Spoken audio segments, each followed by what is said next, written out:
Presidente, pode iniciar a gravação aqui? Pode iniciar a gravação. Sim, senhor. Bom dia, todos os conselheiros. Estamos iniciando aqui a sessão do dia 19 de junho de 2021, às 9 horas. Perdão, dia 16 hoje, né? De junho. 16, não escolhi 19. Bom dia, sessão do dia 16/6/2021.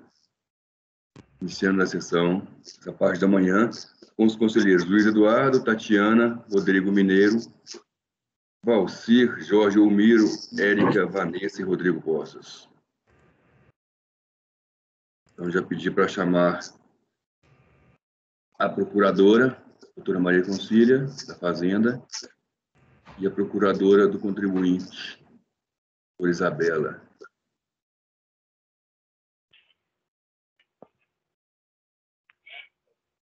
Bom dia a todos. Bom dia. Bom dia. Bom dia, doutora Maria Concília. Bom dia, Concília.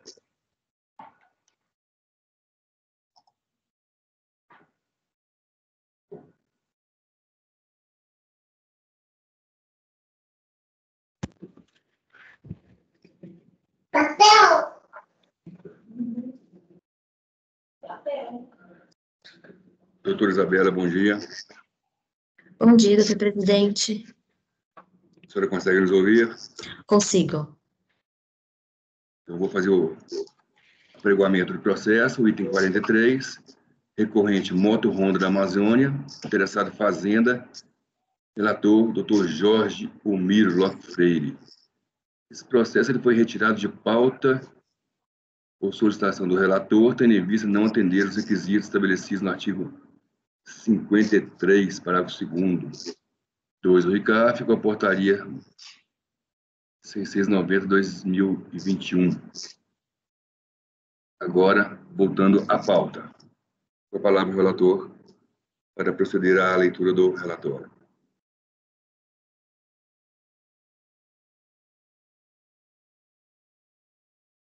Está sem som, doutor Jorge. Ok, desculpa. Bom dia a todos, presidente, colegas, patrona, doutora Concília. O processo já está na pasta. Passo a leitura, presidente, do relatório. Sim, vai fazer a leitura do relatório. Então, verso o presente processo pedido de restituição no valor de 16 milhões, né, agora só para colocar que já está apto a ser julgado, acumulado com pedidos de compensação relativo a recolhimentos de piso dos períodos de apuração de julho de 88 a junho de 94. A causa de pedido foi a inconstitucionalidade dos decretos-lei 2445 e 2449.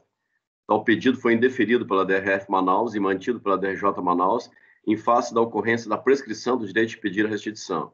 Essas decisões foram revertidas pelo acordo do segundo Conselho de Contribuintes, de número tal, de data tal, folhas tais, o qual manifestou em entendimento que o prazo prescricional de 5 anos deveria ser contado a partir da resolução número 49 do Senado Federal.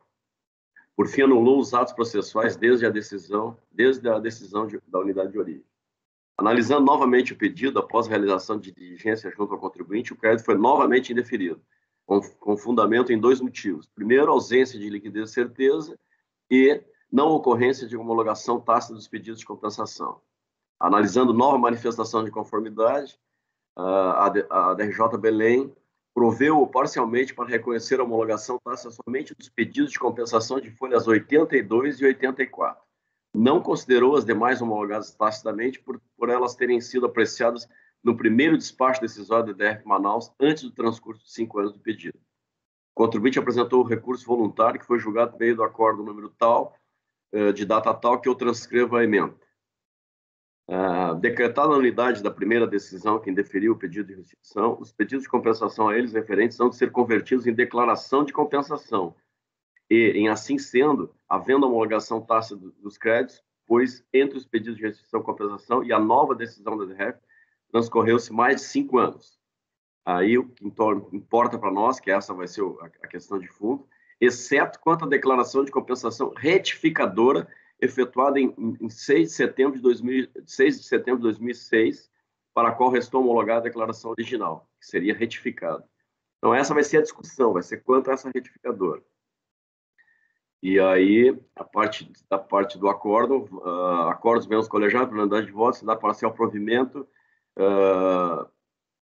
para reconhecer a homologação tácita em relação aos pedidos de compensação convertidos em declarações de compensação.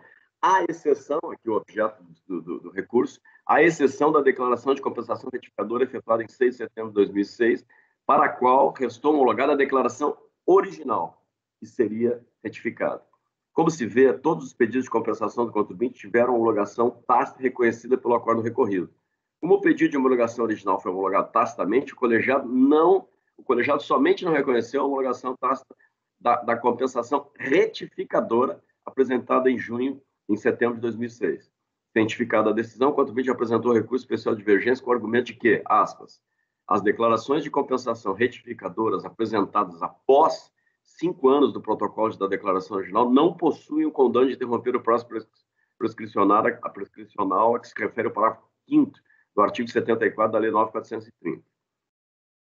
Despacho de admissibilidade aprovado pelo presidente da 4ª Câmara da 3ª Sessão deu seguimento ao recurso especial delimitando a matéria em discussão como homologação tácita da declaração de compensação retificadora. Enquanto razões, a Fazenda Nacional pede desprovimento especial. É o relatório. Doutora, tem 15 minutos. Doutores, bom dia. Eu não irei me estender, porque a questão é muito simples.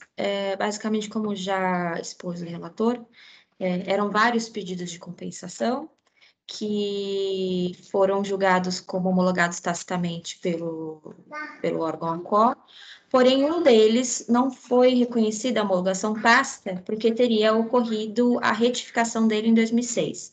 Era um pedido apresentado em 2000 e a retificação apenas foi apresentada em 2006. Basicamente, o que pedimos é que seja aplicado o entendimento dessa Câmara Superior em situação muito semelhante, para não dizer quase idêntica, inclusive era um pedido de compensação também apresentado em 2000 e a retificação apresentada em 2006, cujo entendimento desta Corte foi no sentido de que uma vez que a retificação foi apresentada após o prazo de 5 anos para homologação tácita, ela não tem o condão de interromper tal prazo decadencial. Então, deve ser reconhecida a homologação tácita do pedido de compensação originalmente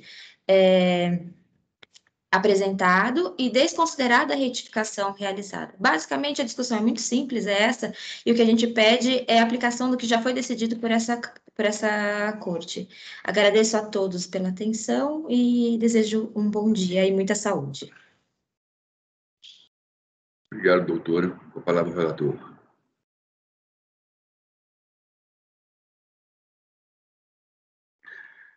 O recurso especial do contribuinte é tempestivo. Passo ao conhecimento.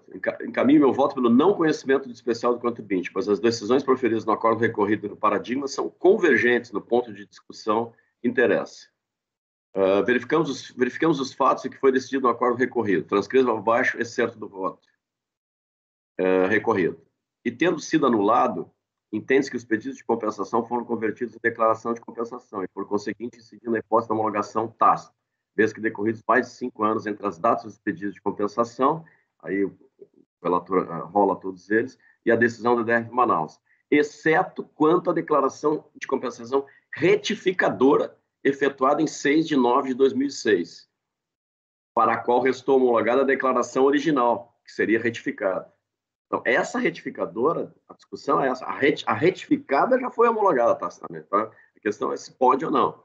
Da leitura do voto, a conclusão inequívoca é que a declaração de compensação retificadora, entregue em 6 de setembro de 2006, não teve sua homologação tácita admitida em razão de que a declaração de compensação que seria retificada, e foi retificada, seria retificada, já foi homologada. Evidentemente que se a declaração retificada foi homologada tacitamente, não existe objeto possível para que fosse admitida a sua retificação após transcorridos 5 anos da declaração original. Por essa razão, não se admitiu a homologação da compensação da declaração retificadora, mas expressamente reconheceu a homologação tácita da declaração original, objeto retificador. Veja que se foi decidido no paradigma da nossa turma, 9303-1480. Acho que poucos aqui estavam presentes. Transcrição. Do voto no aresto 9303-1480. Em admitindo a existência de prazo para homologação, uma segunda questão que se coloca para análise diz respeito ao termo inicial da contagem de 5 anos, se a data da inicial da formulação ou a data do pedido da retificação do seu pleito. Neste caso específico, o pedido de retificação foi protocolado tal data, convertido em declaração de compensação, assim considerado dentro do seu protocolo. Não, aí, importante, diz o paradigma, não resta dúvida que a retificadora não poderia ter sido aceita, eis que protocolizada após o prazo efetivo. Portanto, continua o paradigma, se a retificadora não produziu efeitos quanto à contagem do prazo, vale a regra de 5 anos, a partir do pedido inicial protocolizado. E vou lá no final. No mais, continua o paradigma, o paragonado. No mais, considerando que a retificadora do pedido de compensação se verificou após 5 anos da entrega, nenhum efeito produziu. Assim, quando da protocolização da retificação, a compensação já se encontrava homologada nos termos postos pelo pedido inicial, não sendo possível qualquer alteração no pedido feito pelo contribuinte. Ou seja, no acordo paradigma, negou-se provimento ao recurso especial da Fazenda, o qual postulava declaração de homologação tácita, pois a retificadora apresentada pelo contribuinte deveria ser considerada. Como visto, a turma julgadora afastou esse argumento, mantendo a homologação tácita da declaração original e decidindo que a declaração retificadora, apresentada após o prazo de 5 anos, não pode surtir qualquer efeito em relação à declaração original. Ou seja, exatamente o que foi decidido no recorrido. Portanto, demonstrando que as decisões proferidas no acordo recorrido no paradigma são convergentes, voto por não conhecer do recurso especial apresentado pelo contribuinte. Voto no exposto, não conheço o recurso do contribuinte, presidente. Eu posso fazer um esclarecimento de fato? Sim, que eu acho que é importante. A declaração original ela não foi homologada tacitamente. Se você olha a lista de declarações que foram homologadas, essa que foi apresentada em junho de 2000 não consta na listagem do acórdão. Por isso que a gente interpôs recurso especial. Essa questão não está nos autos, presidente. Está claro no acordo recorrido da decisão da RJ Manaus, da Belém, e do recurso e do acordo recorrido também. Está dizendo, ficou claro, isso não foi articulado no recurso especial, e para mim essa questão é fato novo. Não. Então, doutor Jorge prossegue com o voto e a doutora embargaram a decisão. O embargo de declaração? Os autores acham necessário? Bom, ok. Eu falo, a gente não pode interferir no voto do relator. Eu, como presidente, não vou interferir, ninguém vai interferir. O relator vai proferir o seu voto. Caso uma das duas partes, ou procuradoria ou contribuinte, considerem que houve uma omissão, terão que fazer poderão fazer embargo de declaração, poderão opor embargo de declaração. O que a gente não pode é influenciar no voto do relator. Nem eu, nem ninguém. Não, perfeito. Alguém poderia pedir vista, só isso. Não, doutor Jorge, quer falar, doutor Jorge? Só colocar aqui que eu para deixar claro que nos autos, para mim isso aí restou incontroverso. Eu transcrevo aqui no voto, no meu voto, um excerto do voto recorrido, que diz lá no final, tendo sido anulado, entende-se que os pedidos de compensação de folhas tais foram convertidos em declaração de compensação e, por conseguinte, incidindo em hipótese de homologação tácita, visto que foram recorridos mais de 5 anos entre as datas do pedido de compensação, restituição e a decisão da DRS Manaus. Aí continua ali que eu sublinhei e negritei, exceto quanto à declaração de compensação retificadora, efetuada em 6 de nove de 2006, vírgula, disse o recorrido, para a qual restou homologada a declaração original. Doutor Jorge... Então, só para concluir, doutor, vou concluir. Então, o acordo recorrido colocou isso às expressas. Então, eu estou me fundando na peça processual que é o objeto que é devolvido ao nosso conhecimento. Eu mantenho meu voto.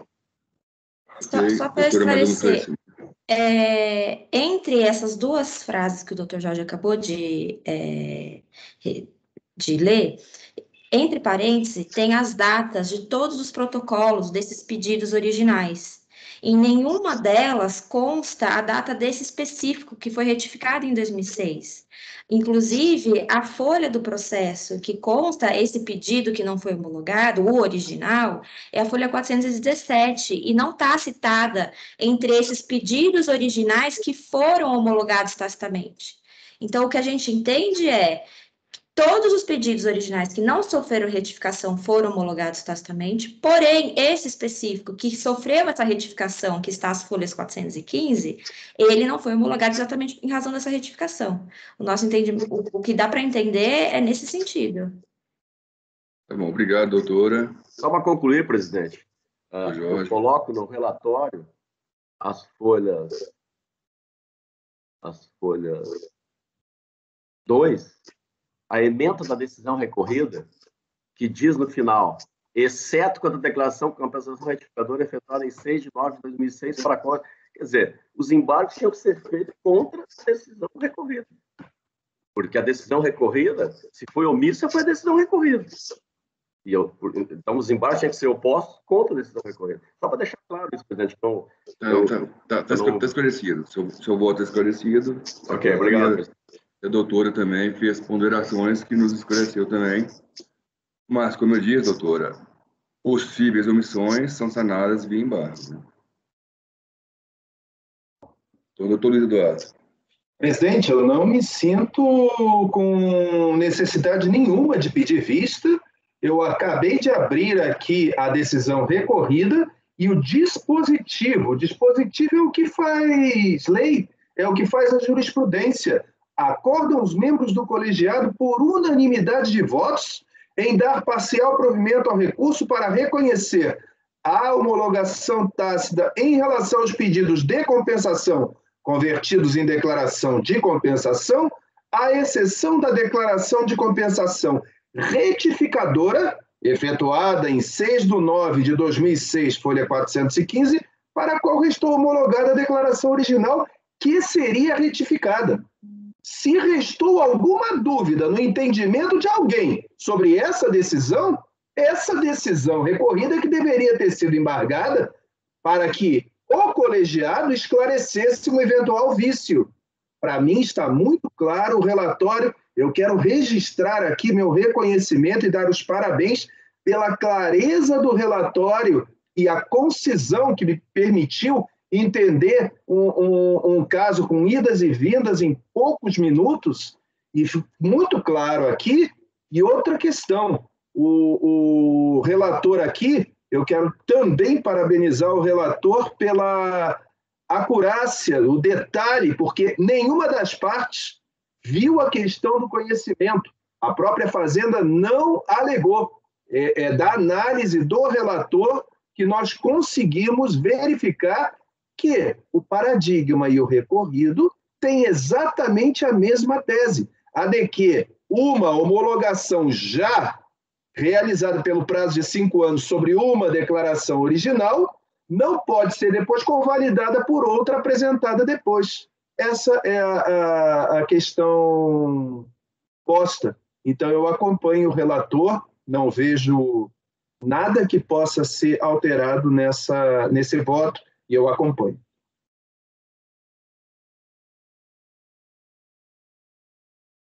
Doutora Tatiana.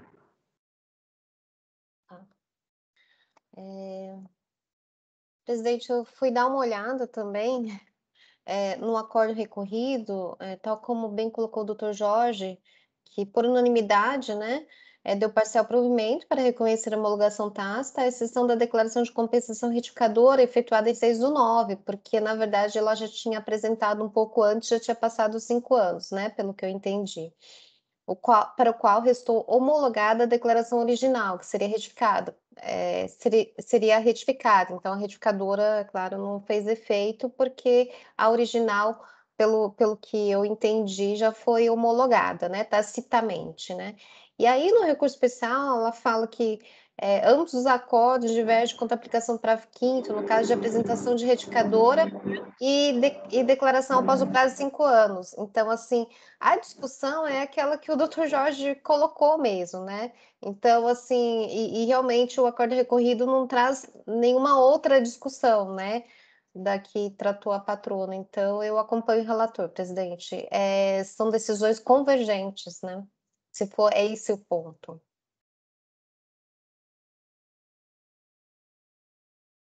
Rodrigo Mineiro. Acompanho o relator, presidente. Valcir. Com o relator. Doutora Érica. Também entendo aqui que as decisões são convergentes, né, como o relator próprio diz, então acompanho o relator para não conhecimento do recurso. Doutora Vanessa. Presidente, eu só vou pedir um minutinho que eu não consegui terminar de verificar uma informação que eu quero ver no recurso especial.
Já esclareci aqui, presidente. Realmente o que a doutora está colocando, a doutora Isabela, é que nessa relação que constou na decisão recorrida dos pedidos que foram homologados tacitamente, não estaria constando a declaração original, que foi, segundo o recurso especial, transmitido em 14/6/2000, né? No entanto, ele coloca no final do voto que exceto quanto à declaração de compensação retificadora, efetuada em 6/9/2006, para a qual restou homologada a declaração original. Então, mesmo que não tenha constado a data específica no dispositivo, ele já coloca ali que a original foi considerada homologada, né? Então, por isso que eu acompanho o voto do Dr. Jorge, que com isso fica esclarecido para mim que os entendimentos do recorrido e do paradigma são convergentes. Então, eu acompanho o relator, presidente. Também acompanho o relator. Proclamando o resultado. Recurso não conhecido por unanimidade de votos. Obrigado, doutora Isabela. Agradeço a todos e desejo muita saúde para enfrentar esse período de tanta tristeza e dificuldade, mas que logo, logo, se Deus quiser, a gente está saindo aí com a vacina. Bom dia a todos. Obrigado. Obrigada. Bom dia. Bom dia. Obrigado, bom dia. Obrigado. Doutora Patrícia. Já ia perguntar se tem alguém aí. Patrícia, chama para a gente agora convoca o patrono no item 97, Telemar. Maria Confere a convocação, presidente. Doutora Vanessa. Qual é o item, presidente? 97? 97. Deu hoje de manhã 97, é isso? Não? É 97. Eu acho que é um dos últimos. Deixa eu... É 97. 97, embargos, é. Qual que é o último da manhã? Deixa eu ver. O último da manhã é o 97.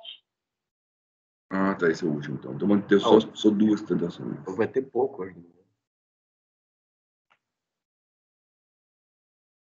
Doutor Roberto, bom dia. Bom dia, conselheiros. Bom dia, conselheiras. Bom dia. Dia.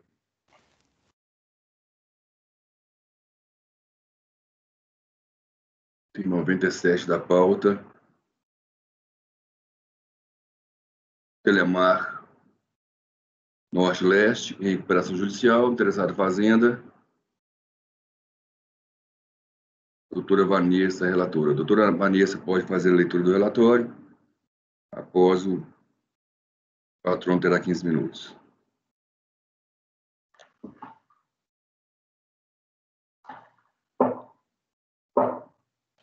Perfeito, presidente. Todos conseguiram abrir o voto? Sim? Ok.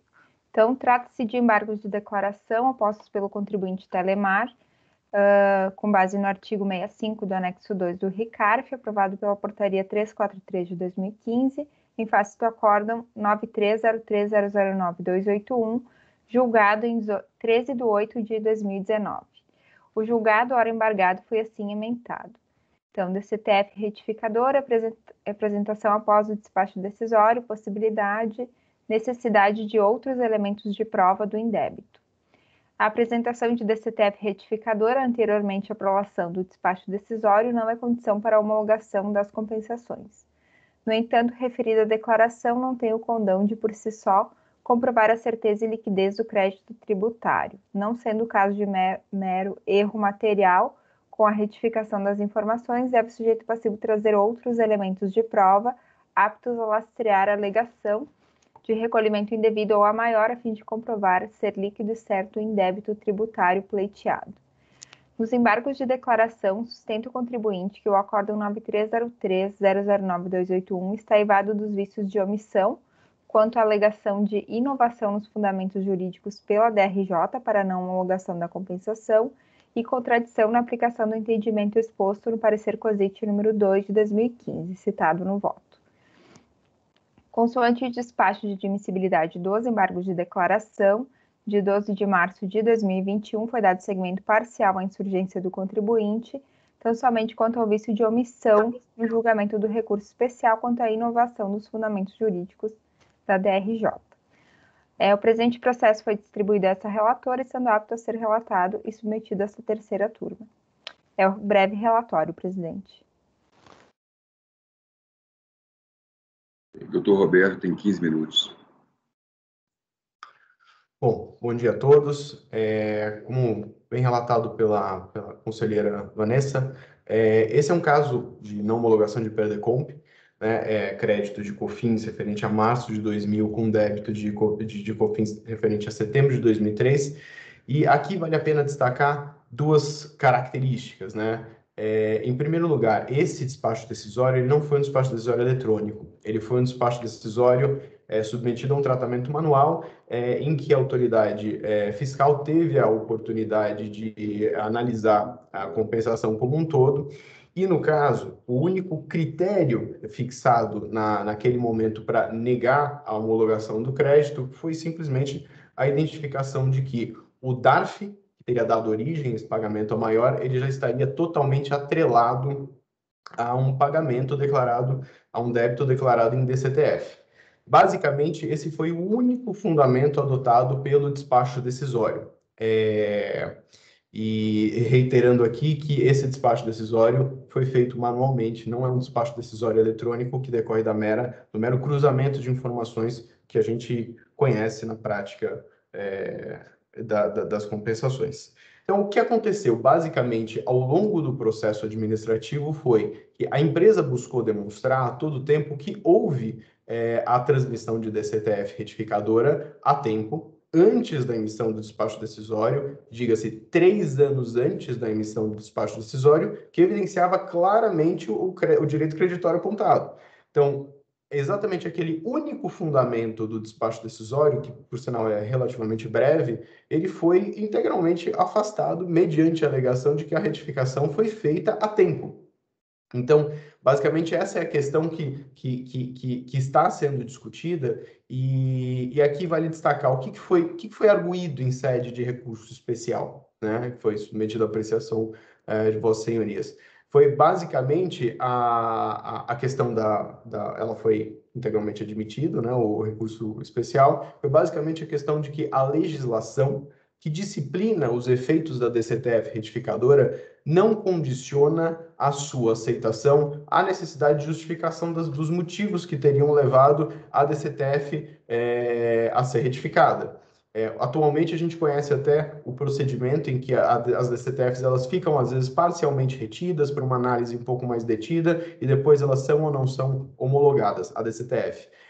No entanto, não foi o que aconteceu aqui. Ela foi transmitida, foi imediatamente aceita, isso foi feito a tempo, antes do despacho decisório, 3 anos antes, e não cabe aqui uma análise quanto aos motivos que levaram à sua retificação. Não é o que a legislação exige, por assim dizer. Então, basicamente, essa foi a primeira alegação que foi feita no recurso especial, e, claro, o fato de que a DRJ, ao ter acatado o fato de que, aceitou o fato de que, de fato, houve uma retificação antes do despacho decisório, mas a DRJ exigiu elementos adicionais de prova relativos à certeza e à liquidez do crédito. No momento em que a DRJ faz isso, ela está extravasando, por assim dizer, o critério fixado pelo despacho decisório. Ao fazer isso, ela incorre numa alteração de critério jurídico. Obviamente, nós estamos falando de lançamento, mas a importância de se manter um único critério jurídico quando do despacho decisório e mantê-lo até o final do processo administrativo é uma garantia da ampla defesa do contraditório e dos direitos, basicamente, de defesa que são tutelados pelos estatutos do processo administrativo fiscal. Enfim, basicamente, essas foram as alegações que nós fizemos em sede de recurso especial. Quando o recurso foi apreciado por essa Câmara Superior, o que foi basicamente decidido ali, o voto relativamente breve, foi basicamente, olha, a compensação, para que seja homologada a compensação, eu preciso ter a prova da liquidez e da certeza do direito creditório. Esse foi, digamos assim, a ratio decidendi do recurso especial. No entanto, nós entendemos que o acordo, em que pese com a devida vênia, ele incorreu em omissões. A primeira omissão seria quanto aos efeitos jurídicos dados atribuídos, que devem ser atribuídos pela legislação tributária em relação à DCTF retificadora. Não se comentou acerca dos efeitos da IN, da eficácia substitutiva integral que a retificadora possui, aliás, já de longa data no nosso ordenamento jurídico, não é mesmo? Isso não foi comentado. A desnecessidade de justificar a retificação, isso não foi comentado, então essa é uma primeira omissão. E, claro, a omissão quanto ao fundamento, à inovação do critério jurídico perpetrado pela DRJ. Aqui é importante destacar que, em momento algum, se nega que as autoridades fiscais devem acatar as informações da DCTF, tal como posto. Não é isso. As autoridades fiscais têm todo o direito de lançar questionamentos, solicitar documentos, livros fiscais, livros contábeis, contrapor fatos. Isso ocorre geralmente durante o procedimento de fiscalização. A questão aqui é que isso não foi feito pela DRF. Isso veio a ser introduzido no curso do processo administrativo em sede de apreciação de manifestação de inconformidade. É evidente, as autoridades fiscais têm a prerrogativa de questionar a liquidez e a certeza do crédito na extensão que achar adequado no prazo de homologação das compensações. As autoridades fiscais têm 5 anos para fazer isso.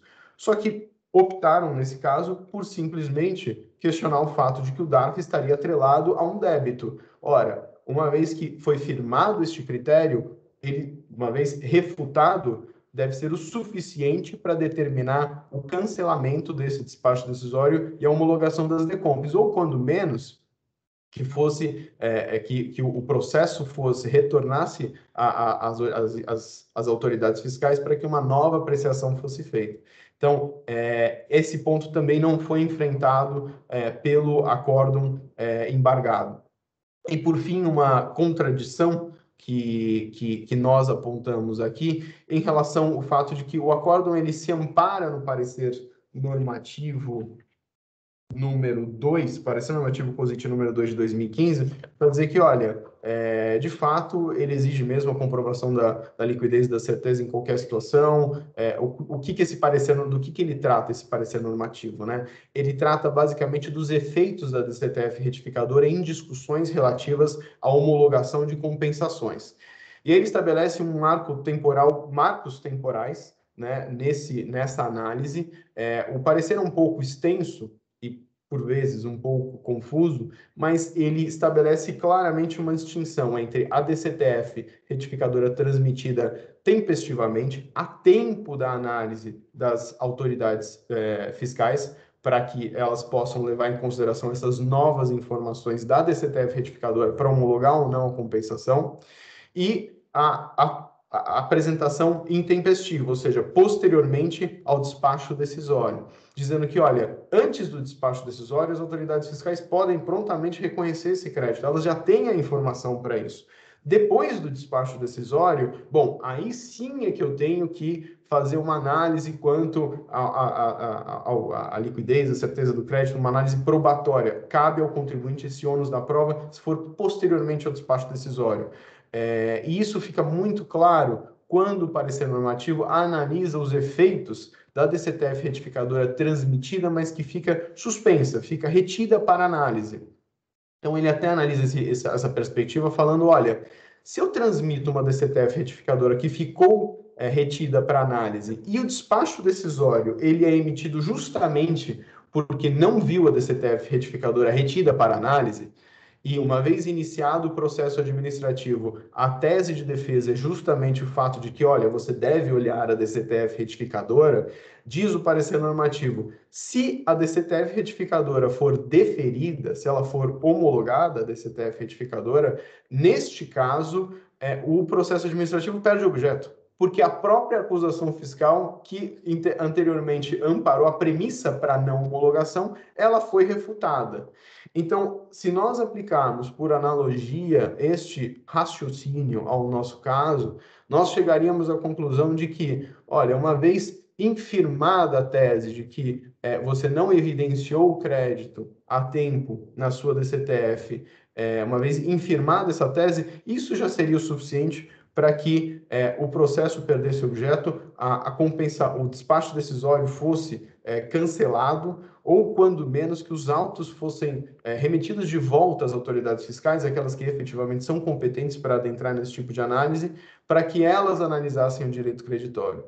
Então, o que se pleiteia aqui é também que o acórdão ele incorreu nessa contradição ao se amparar num parecer normativo que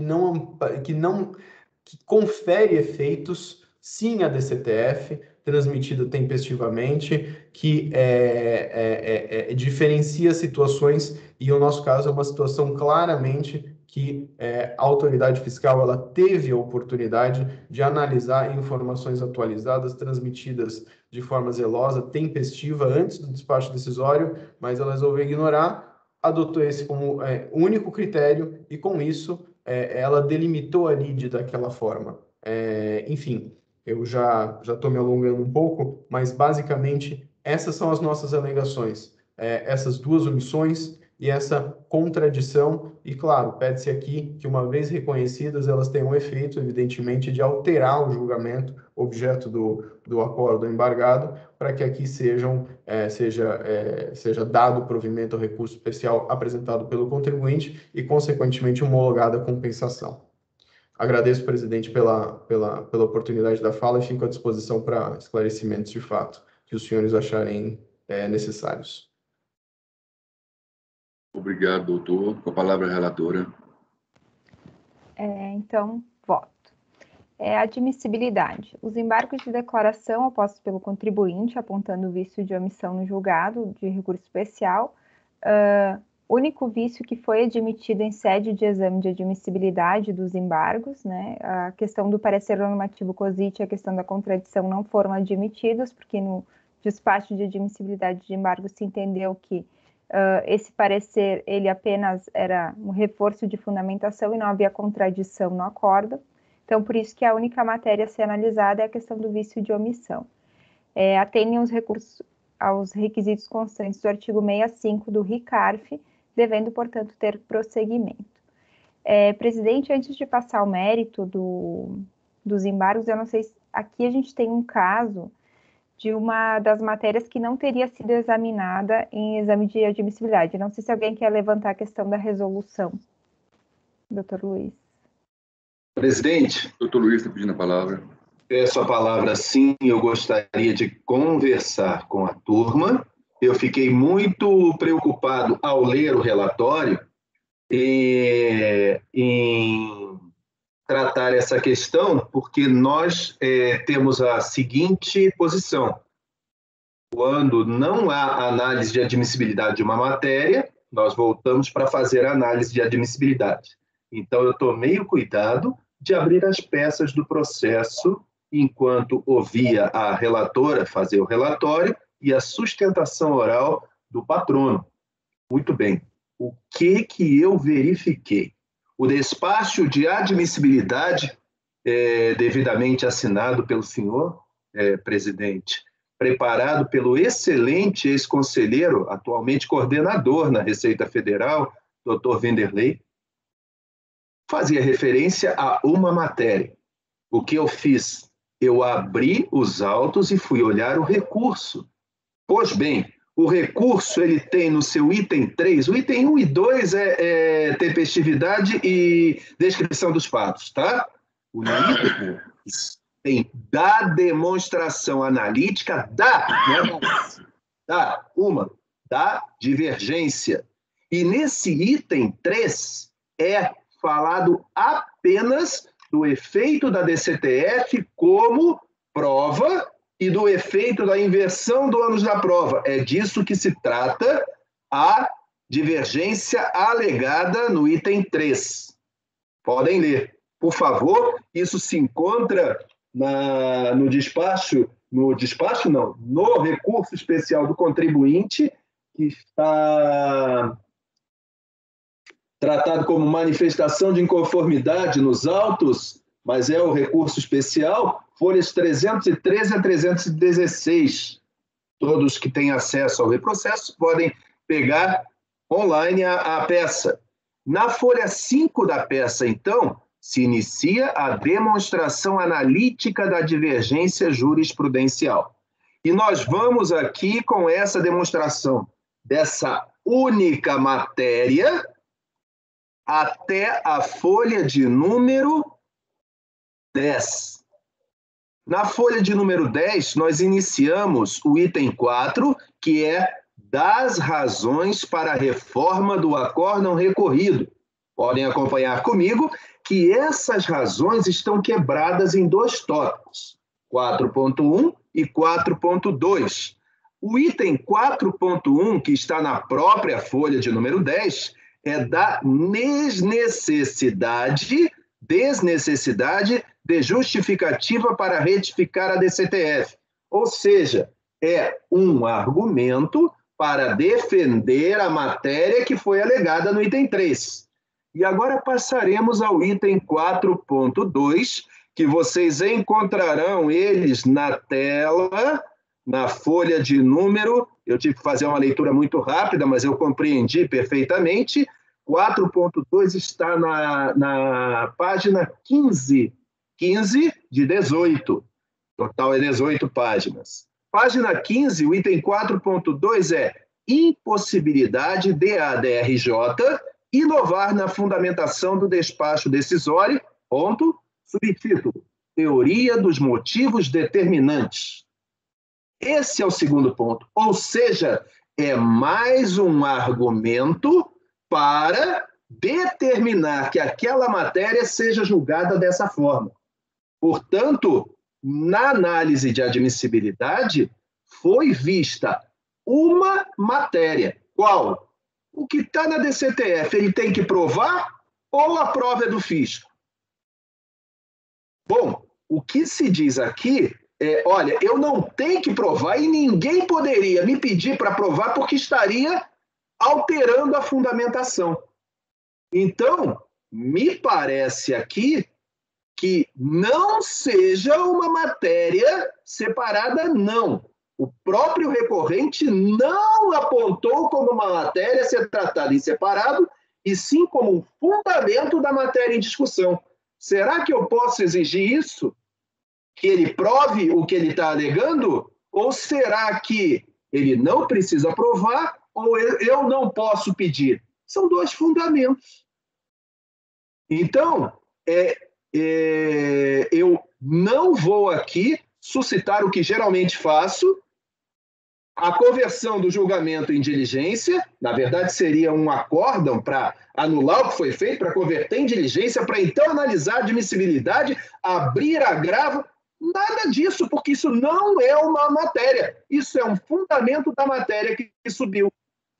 E não prejudica, aí sim, eu conseguiria ver uma omissão com relação a esse ponto em específico, e num parágrafo a nossa jurisprudência dizer que, olha, dizer que ele tem que provar o que ele alegou não é inovação, porque já está implícito no despacho decisório original. É essa a omissão que eu vejo, não a omissão de uma matéria.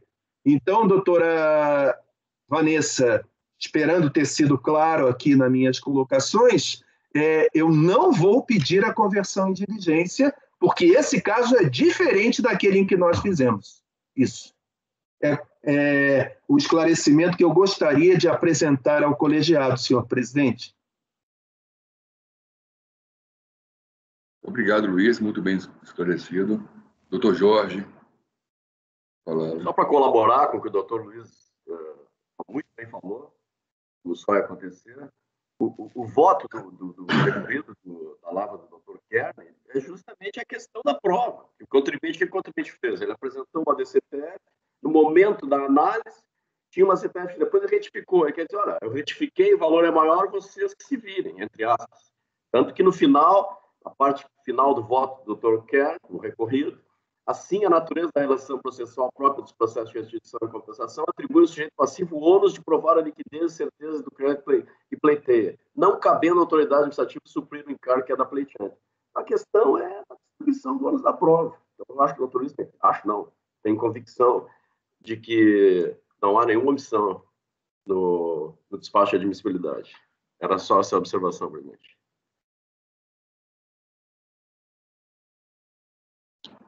Estou com a palavra, relatora. Ok. Então, era só essa questão da resolução que eu queria ter certeza realmente. Eu já vi que no mérito um pouco do...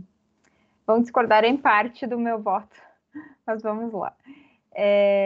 No mérito, então, dos embargos de declaração, é apontado o vício de omissão no julgado por não ter analisado a matéria relativa à inovação dos fundamentos jurídicos pela DRJ, constante no seu recurso especial. Verifica-se existir razão embargante quanto à omissão e à necessidade de análise da matéria. Embora a matéria inovação dos fundamentos jurídicos pela DRJ não tenha sido textualmente analisada na admissibilidade do recurso, o mesmo foi admitido integralmente, também com relação a esse ponto. Então, eu fiz na época da análise do recurso especial, eu havia feito o mesmo raciocínio que o doutor Luiz, né, que realmente o contribuinte não destacou no recurso especial que aquela era também uma divergência específica, mas era apenas uma parte da fundamentação. Mas, relendo e o despacho de embargos, eu entendi que seria cabível nesse momento, então, analisar. O despacho de admissibilidade do recurso especial do contribuinte deu-se nos seguintes termos. Então, aqui o doutor Luiz já também colocou, eu transcrevo aqui o despacho de admissibilidade, dando seguimento integral ao recurso especial do contribuinte, mas tão somente quanto a necessidade de prova, né? Se a retificação da DCTF dispensa ou não a comprovação da causa da retificação. No acórdão 9303009281, que julgou o recurso especial, foi analisada tão somente a matéria relativa à exigência da comprovação das razões que originaram a retificação das DCTFs com informações que comprovariam o pedido de ressarcimento e compensação. A decisão que negou o provimento ao apelo especial foi assim emendada. Então, a decisão do recurso especial, ela confirmou a decisão do recorrido, que é do Dr. Alexandre Kern, no sentido de que não basta apresentar a retificadora, quando não se trata de mero erro material, mas sim a necessidade de comprovação do que a contribuinte alega. Então, o contribuinte, então, opôs os presentes embargos de declaração, que na parte admitida tratam da omissão do julgado. O despacho de admissibilidade dos embargos foi proferido nos seguintes termos. Então, aqui eu só vou ler o trecho que eu destaquei aqui do despacho. A alegação que houve alteração dos fundamentos jurídicos do despacho decisório pela decisão de primeiro grau, sem sombra de dúvida, não guarda pertinência temática com a suficiência da retificação da DCTF, anteriormente ao despacho decisório para a homologação da compensação declarada, considerada de per se. Como não bastasse, essa controvérsia somente veio à baila com os embargos de declaração do acórdão de recurso voluntário, como atesta o despacho de admissibilidade de folhas tais e no recurso especial. Então, essa matéria sequer havia sido aventada em sede de recurso voluntário, ela só surgiu nos embargos.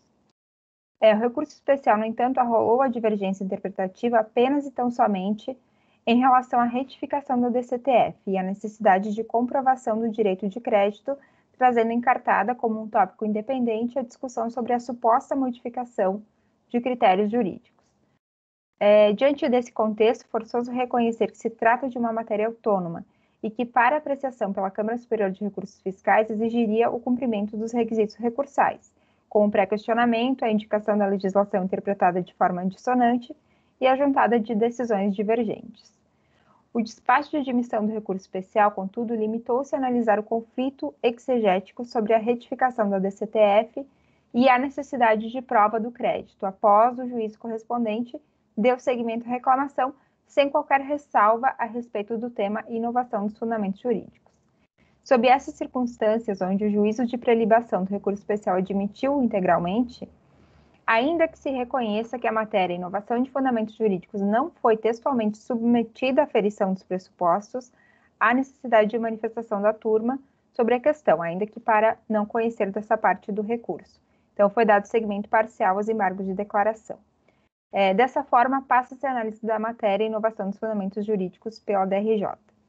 Embora o contribuinte não tenha trazido em destaque a referida divergência jurisprudencial no corpo da fundamentação do recurso especial, suscita a impossibilidade de a DRJ inovar na fundamentação do despacho decisório, mais como um dos fundamentos de sua irresignação do que propriamente como uma matéria autônoma sujeita a divergência jurisprudencial.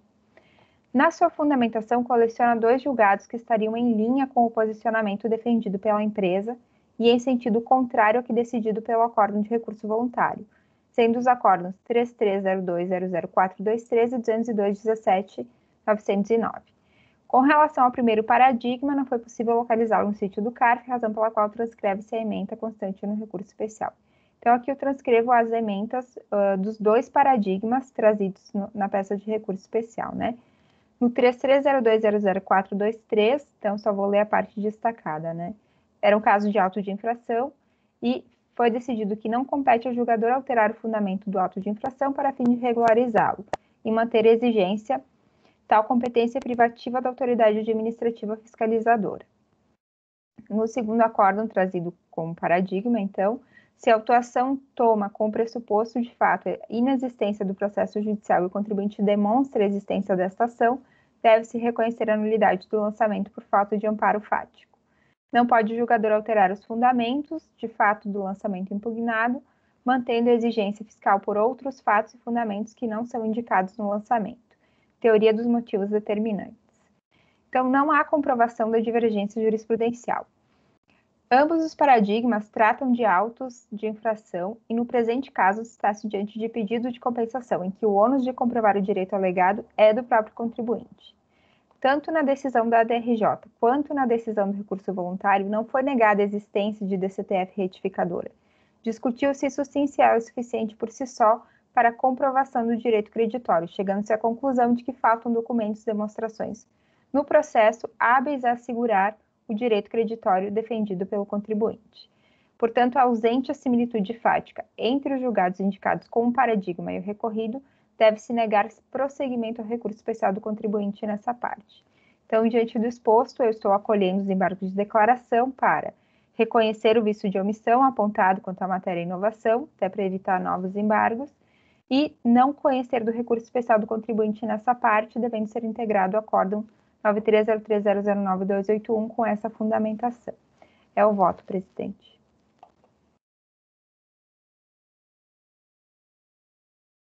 Doutor Luiz. Presidente, meu entendimento é um pouco diferente do entendimento da relatora e eu vou acompanhar pelas conclusões. A senhora está dando provimento aos embargos sem efeitos infringentes, correto? Isso, perfeito, doutor Luiz. A gente só diverge na existência ou não da omissão. O senhor entende que não haveria omissão? Eu entendo que há omissão, mas não há omissão quanto a uma matéria, há omissão quanto ao fundamento. É diferente. Entendi. Então, eu estou acompanhando pelos... fundamentos da DRJ aí. Estou acompanhando pelas conclusões. Okay. Vou explicar para vocês. Estou acompanhando pelas conclusões. Eu acolho e voto por prover os embargos sem efeitos infringentes para sanear a omissão quanto ao fundamento, impossibilidade de a DRJ inovar a fundamentação. Quanto ao argumento.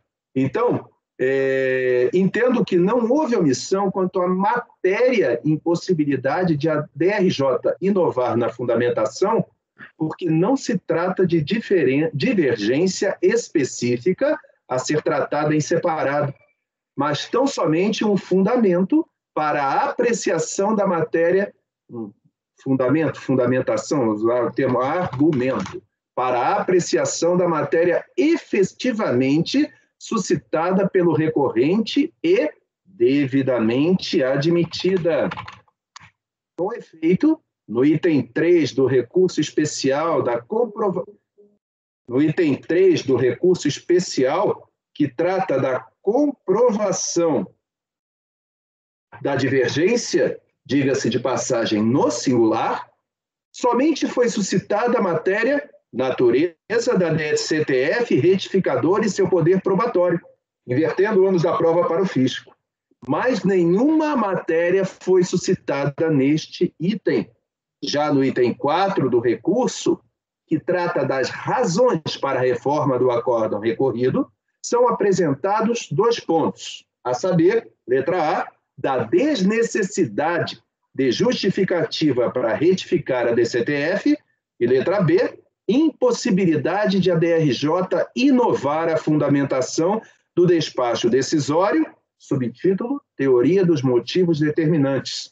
Ora, esse segundo ponto do item 4 do recurso não é e nunca foi sequer considerado pelo recorrente uma matéria autônoma, mas apenas um argumento para socorro de seu entendimento sobre a matéria. Em outras palavras, no recurso defende-se que a DCTF retificadora seria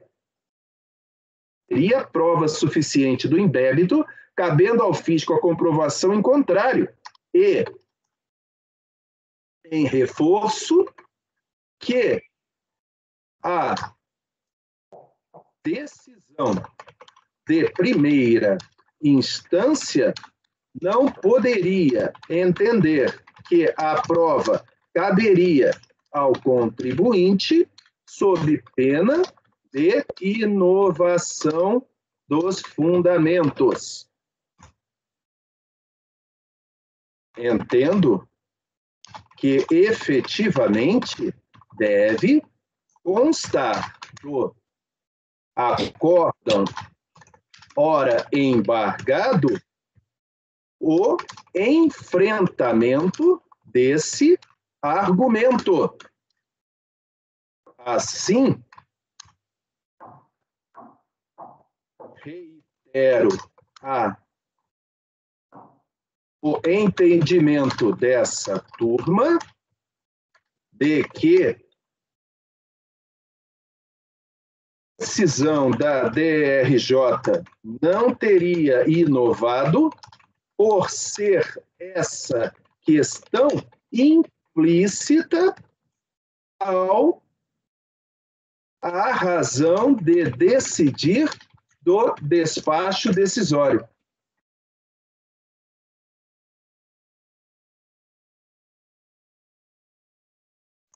O despacho decisório. É assim que nós temos conhecido. Pelo exposto, voto por acolher e prover os embargos sem efeitos infringentes.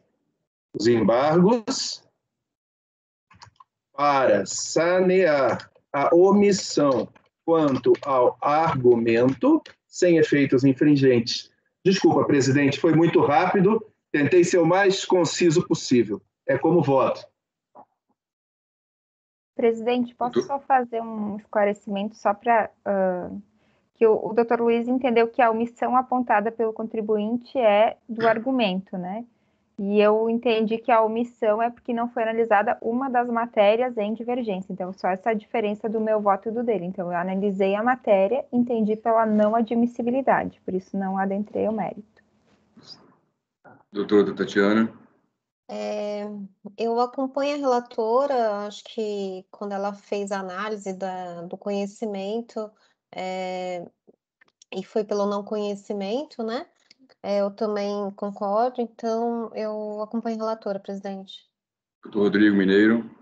Eu acompanho pelas conclusões também nos termos já expostos pelo doutor Luiz Eduardo. Doutor Balcia. Com a relatora. Doutor Jorge. Presidente, eu não vou conhecer os embargos. Analisando o recurso voluntário, essa matéria não foi nem em obter dictum, ela foi aventada na peça recursal que consta as folhas 111 em diante. Então, como é que vai haver omissão numa matéria preclusa? Eu não conheço os embargos, a matéria não foi objeto do recurso voluntário. Então, sequer foi devolvido ao conhecimento da Câmara Superior, e, portanto, a Câmara Superior não pode se omitir de algo que não existe, porque está precluso. Essa questão, se vocês lerem, o recurso voluntário é exclusivamente quanto à questão da prova, o momento da prova, a distribuição da prova, e não toca nesse assunto da inovação dos fundamentos jurídicos da RJ, que é isso que é objeto dos embargos. Então, presidente, tendo em vista que houve preclusão, que essa matéria sequer foi aventada no recurso voluntário, não há omissão. Então, portanto, eu não conheço os embargos. Não conhece dos embargos? Temos que votar em separado, então, o conhecimento, presidente. Doutor Jorge, só para auxiliar, essa matéria ela não foi trazida em recurso voluntário, mas eles entenderam por admitir os embargos porque ela foi trazida em embargos do acórdão da decisão de recurso voluntário. Então, é como se tivesse sido trazida no processo suficientemente para ser admitidos os embargos. Não, tudo bem, eu discordo não. Estou dizendo que a matéria que eles estão... Doutor Jorge está votando por não conhecer os embargos. Não conhecer, porque a matéria que aventa como omissa, não pode ser omissa porque ela não foi levantada em sede de recurso voluntário. Doutor Luiz. Obrigado. Doutor Luiz, como vota? Presidente, eu, com todas as vênias de virgem do doutor Jorge quanto ao conhecimento, porque o item 4.2 existe no recurso especial e o recurso foi admitido. Então, nos foi devolvida a peça do recurso especial como um todo. A única coisa que eu estou discordando da relatora é que isso não é matéria, em hora nenhuma foi suscitada como matéria, é apenas um argumento que deveria ser rebatido. Então, eu peço vênia para divergir e conhecer. Doutora Tatiana, conhece?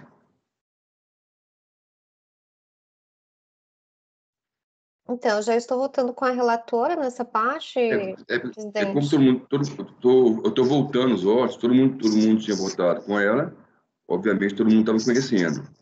Mas como o Jorge levantou em separado, eu estou voltando para confirmar o voto. Ah, sim, conheço e aí Eu confirmo o voto a pelo gente conhecimento. enfrenta. Isso. E aí enfrenta o Doutor conhecimento. Edmiro, confirma o voto pelo conhecimento. Confirmo o voto pelo conhecimento, presidente. Doutor Valcir, Confirmo. doutora Érica, Conheço do recurso. doutora, eu também conheço o recurso. Então, recurso, embargos, conhecidos por maioria de votos, vencido conselheiro Jorge.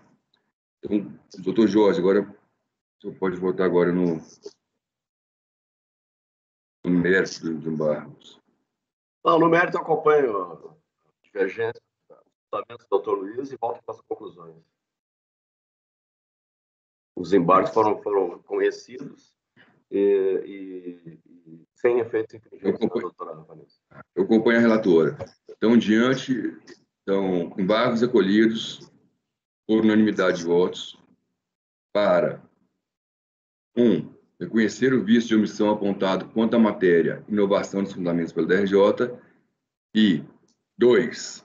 Não conhecer o recurso especial do contribuinte nessa parte, devendo ser integrado ao acordo 9303.009.281. Os conselheiros Luiz Eduardo, Rodrigo Mineiro e Jorge votaram pelas conclusões.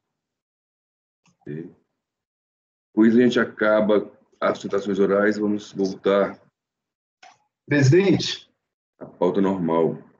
para fazer declaração de voto. Quer fazer a declaração de voto? Isso? Coisa Tá raríssima, cortando. mas como fiz o levantamento aqui e rascunhei, é fácil, eu posso apresentar. Doutor Luiz Eduardo apresentará a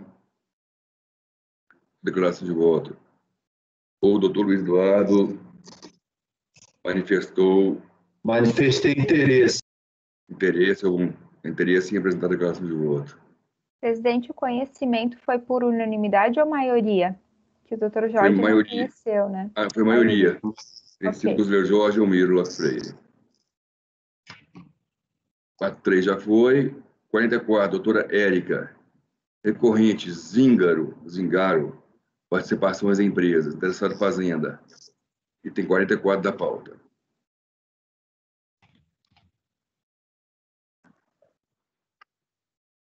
Conselheiros, agradeço e até logo. Eu acho que eu vou... Doutor, esqueci do senhor aí. Obrigado e bom dia. Se apressa. O processo já está na pasta, vocês podem abrir. Como não tem explicação oral nem nada, vou fazer um breve resumo e já ir direto para o voto, né, para adiantar. Então, aqui é um recurso especial, né, interposto pelo contribuinte. Trata-se aqui, né, especificamente a conceito de insumos, né? Então, os créditos são relativos à manutenção de máquinas e equipamentos, pallets, estrados, ripas empregados no processo produtivo. O especial foi admitido, a Fazenda, em contratações, somente requer o negativo do provimento do recurso especial. Conheço do recurso, voltando indo ao mérito, conheço o recurso. Aplico aqui, né, a decisão do STJ, os pareceres. Aí vamos direto já para os itens em si. Eles estão na página 9. Começando aqui, né? Inicialmente, ressalto que a empresa é um contribuinte agroindustrial que tem o objetivo de todas as economias seguintes, que é a exploração ligada à cidade, a setores agrícola, industrial, comercial, alimentício, matadores, é o mesmo o caso da Sadia, né? É o grupo todo. Então, nesse caso aqui, vamos aos bens adquiridos para manutenção de máquinas, equipamentos e pallets, estrados, ripas empregados no processo produtivo. Com relação aos bens adquiridos para manutenção de máquinas e equipamentos, cuja glosa foi mantida pelo acordo recorrido, esclarece que o contribuinte tratar de materiais que selecionam as tiras de aço, rolamentos, engrenagens, correias, correntes, elétricos, bobinos, conectores, setores, macais, válvulas, filtros, graxas, óleos minerais empregados na reposição e manutenção das máquinas e equipamentos ligados à produção do bem destinado à venda, não fazendo parte do ativo imobilizado. Os custos com manutenção de máquinas e equipamentos utilizados para a produção dos bens destinados à venda são essenciais ao processo produtivo, devendo ser considerados como insumos. Recordo que, quanto a esse tema, a turma no acordo 9303009681, referente à mesma contribuinte, entendeu que os custos com manutenção de máquinas e equipamentos utilizados na produção de bens ativos à venda são essenciais ao processo produtivo, devendo ser considerados como insumos. Então, aqui cito também o acordo da ilustre conselheira Vanessa e o acordo do Rodrigo, nosso presidente. Então, diante do exposto, estou dando provimento ao recurso especial do contribuinte quanto a essa matéria. Quanto aos pautas e estados ricos empregados no processo produtivo, também entendo que deva ser dado provimento ao recurso, né, do contribuinte.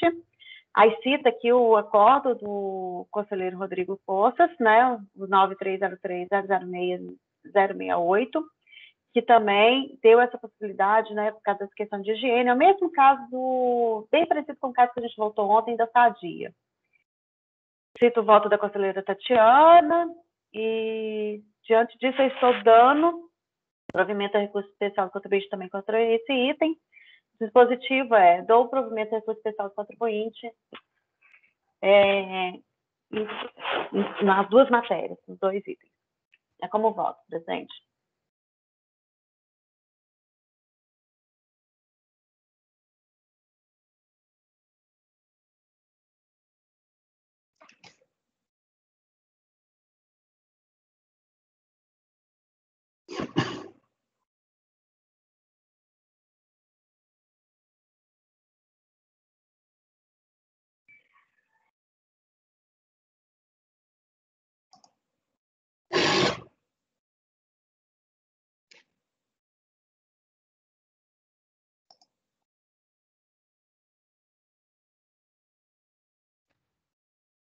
Presidente, acho que o senhor pode falar agora.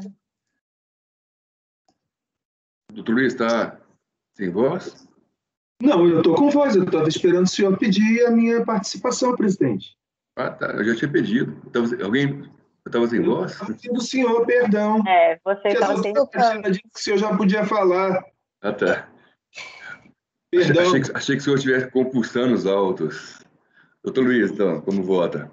Estou. Está aberto meu microfone. Essa reunião está com problemas de som mesmo. Volta e meia alguém perde um pouco da palavra. Está ruim o som.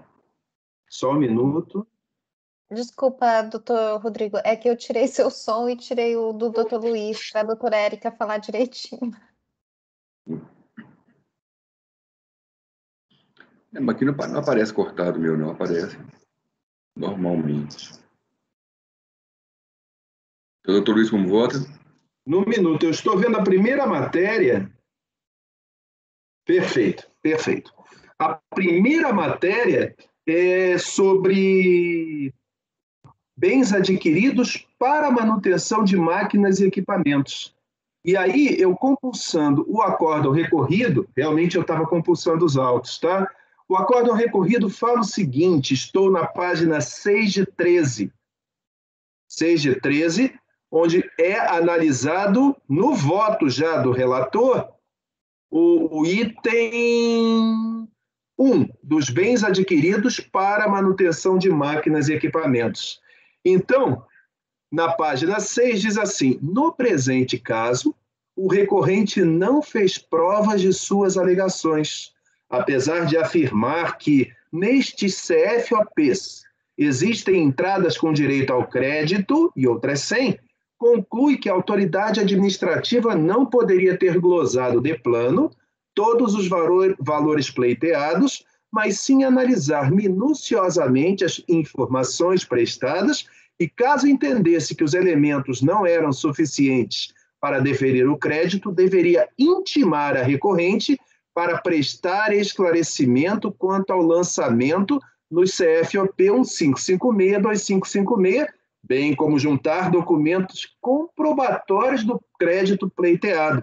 Ora, o Código de Processo Civil, de aplicação subsidiária ao processo administrativo fiscal, determina, em seu artigo 373, inciso 1º, que o ônus da prova incumbe ao autor quanto ao fato constitutivo do direito, o pedido de restituição ou compensação apresentado desacompanhado de provas quanto ao direito creditório deve ser indeferido.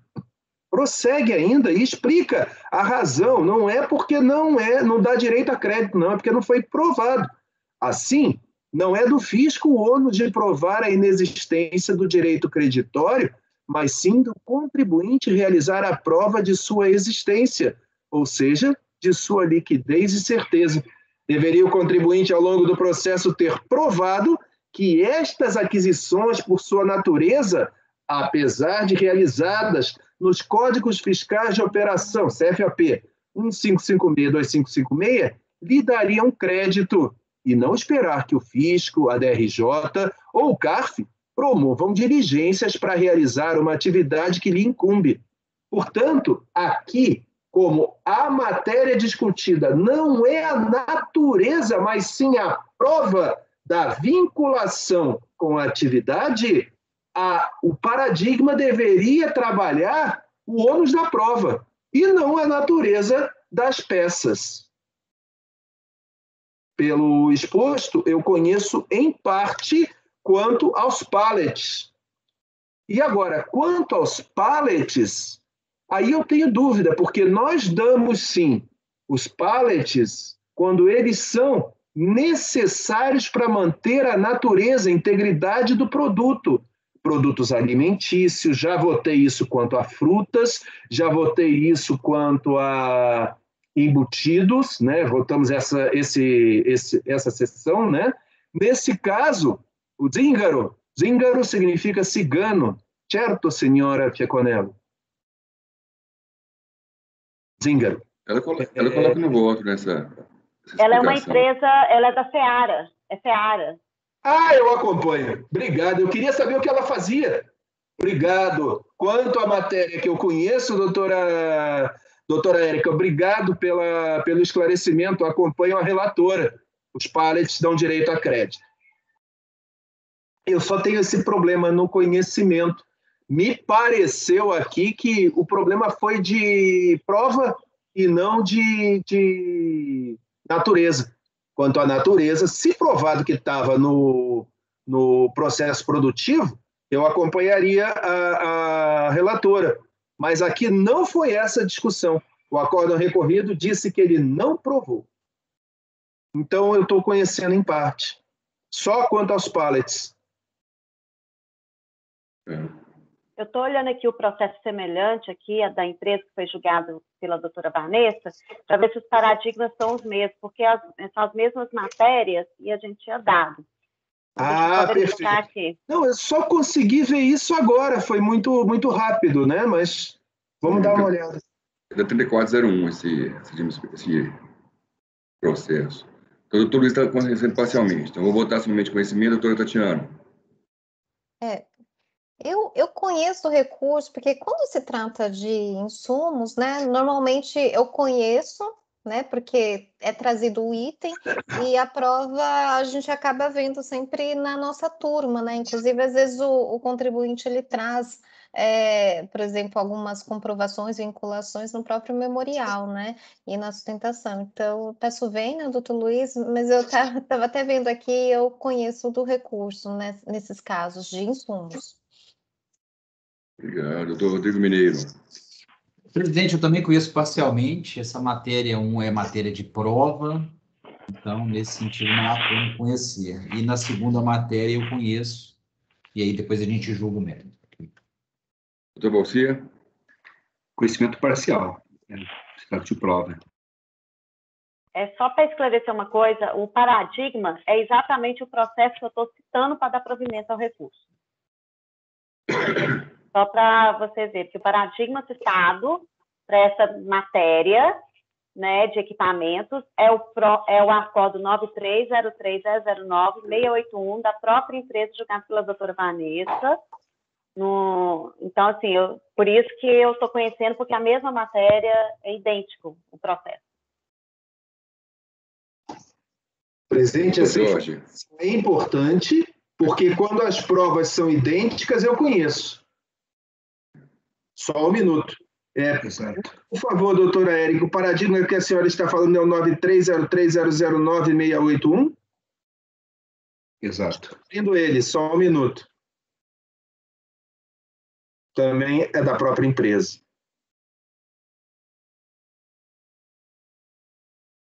Poxa. Presidente, refaço meu voto. Quando nós temos duas matérias com provas dois processos, duas decisões com provas idênticas e decisões diferentes, é sinal de que o critério jurídico de análise daquela prova é diferente. Então, eu acompanho a relatora. Obrigado pelo esclarecimento, doutora Érica. Obrigado por isso, doutora Tatiana Desculpa. Doutor Rodrigo Mineiro, mantenho o voto de conhecimento parcial. Presidente, eu preciso dar uma olhadinha. Eu não faço essa análise imediata, assim como o doutor Luiz. Ainda que seja a mesma empresa, em tese a mesma situação, necessariamente a apreciação e o fundamento da decisão pode não ter sido o mesmo. Eu já votei assim, inclusive fiquei vencido, tomei 7-1 há uns 2 meses atrás. Então, eu peço só um minutinho, que aí eu vou entrar, inclusive, nesse precedente, nesse paradigma, né? Sem problemas. Aí temos igual o item 44, 45, 46, 47.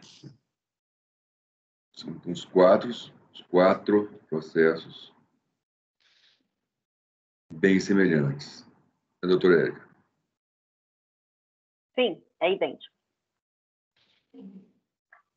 Que PS tem um que fala que é agroindústria, aqui pela pauta. Não tem não. Agroindústria é o meu, que é o próximo. Não, Rodrigo Mineiro. Bom dia, eu tomei um susto, eu estava lendo a pauta, eu vi lá, Rodrigo, processo tal. Eu não achava o processo. Procurei, não achei, falei, não fiz processo, não é possível que eu não fiz esse processo. Eu olhei, aí eu voltei na pauta, era Rodrigo Mineiro. Eu falei, ufa. Presidente, eu mantenho o não conhecimento parcial. Se vocês pegarem esse paradigma nas páginas 11, bem no finalzinho, é o último item, 2.3, e nenhuma apreciação com relação à prova citada no acórdão recorrido. Então, não dá para eu falar que é a mesma coisa. O colegiado, quando julgou, apreciou a mesma prova. Então, entendo que há divergência, que a situação, o fundamento foi divergente, foi diferente, né? Que o colegiado apreciou, o fundamento que ele utilizou, necessariamente não foi o mesmo da decisão paradigma. Então, eu mantenho conhecimento parcial. Doutor Balcer?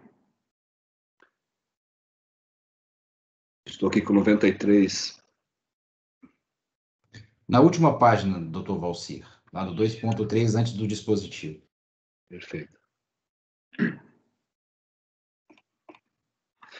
Mantenho o meu voto, conhecimento parcial. Obrigado. Doutor Jorge?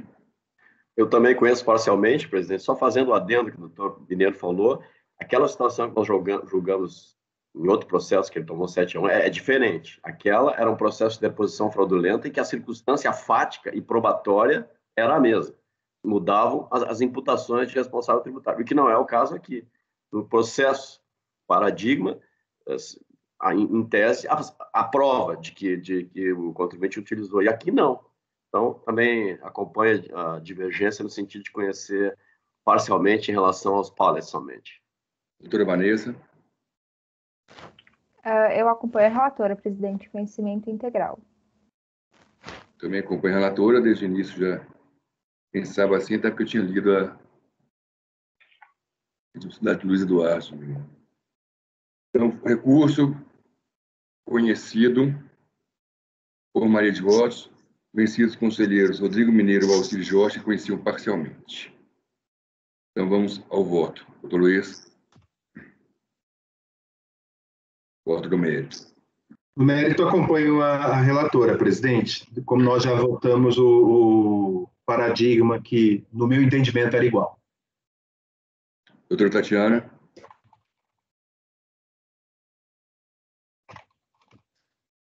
Com a relatora, presidente. Rodrigo Mineiro? Eu vou divergir quanto à matéria 1, porque eu entendo que é a matéria de prova. Né? Então, e a matéria do Paraty eu acompanho o relator. Doutor Jorge. Acompanha a divergência aberta ao doutor Mineiro. A questão 1 é questão de prova. Só tem o doutor Valcir. Doutor Valcir.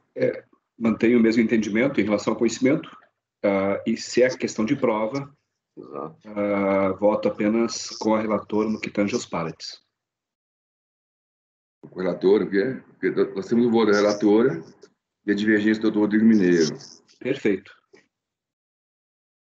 Estamos votando com a divergência aberta pelo doutor Rodrigo Mineiro quanto ao item 1. Em relação ao item 2, voto com a conselheira Érica. Doutor Jorge. Acompanho, presidente.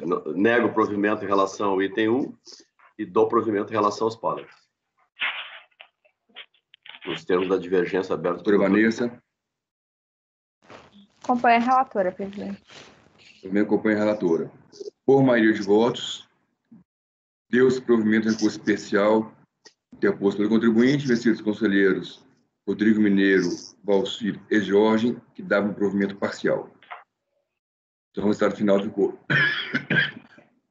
recurso conhecido por maioria de votos, vencidos conselheiros Rodrigo Mineiro, Valcir e Jorge, que davam provimento parcial, e no mérito dado provimento por unanimidade de votos, por maioria de votos, vencidos conselheiros Rodrigo Mineiro, Valcir e Jorge, que davam provimento parcial.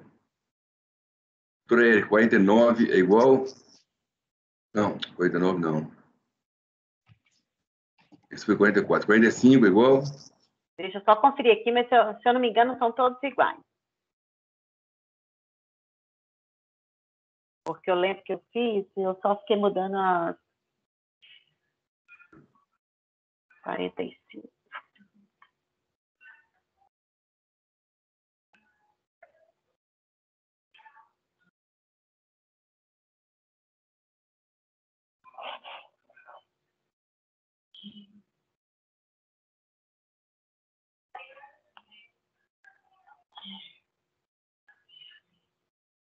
Sim, presidente, são todos iguais.